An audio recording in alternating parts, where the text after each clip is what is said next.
A 13-year-old self-described stoner and his associate defeated CIA head John Brennan, the most powerful spy in the world, by breaking into his America Online email account and beginning to share some of its contents on Twitter.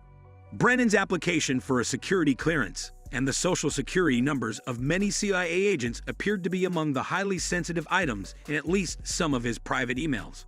Will people be as outraged by this as they were by Hillary Clinton's private email server, which was at least more secure than an actual AOL account? Most likely not. Brennan is about as above the law as it gets in the US because he created the CIA drone program. However, you may anticipate that the 13-year-old joker will be hit by the hammer. The CIA director kept docs on AOL until hacked by a kid, tweeted Nate Cardozo of the Electronic Frontier Foundation. They're using the child as an example, referring to a New York Post piece that stated, "An insider called the event just wild and crazy," adding, "I think they'll want to make an example out of him to deter people from doing this in the future." To make matters worse, these same youngsters may have hacked Jed Johnson's private Comcast account, which was used by the country's top Department of Homeland Security official. The fact that these tech-illiterate individuals are in command of the country's cybersecurity infrastructure is concerning.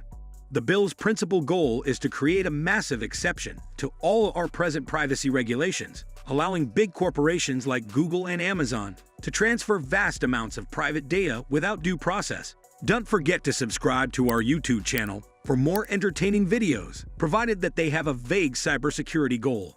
Additionally, it is anticipated to be discussed on the Senate floor as early as later Tuesday. Even though the law would grant them broad immunity for sharing this information with the government, it is so horrible that the big tech corporations, including Google and Amazon, all opposed it last week. Furthermore, none of the significant hacks that have garnered media attention in recent months would have been prevented by this bill. Brennan's hack, like nearly all others, began with a very basic tactic: social engineering.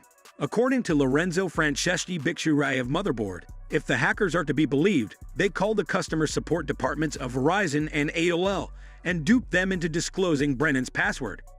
Even sophisticated hacks typically start with really simple techniques to get into a system, including social engineering or phishing, in which the attacker sends their victim an email with a malicious attachment in the hopes that they will download it.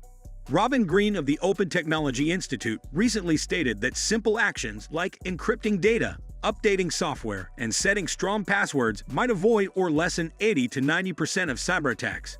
But given that they have the chance to legitimize even more data gathering by the National Security Agency, it appears that neither Congress nor the intelligence services want to hear that.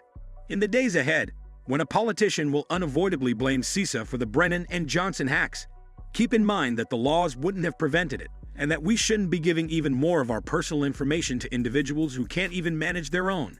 If you enjoyed this content, please like, subscribe, and comment below.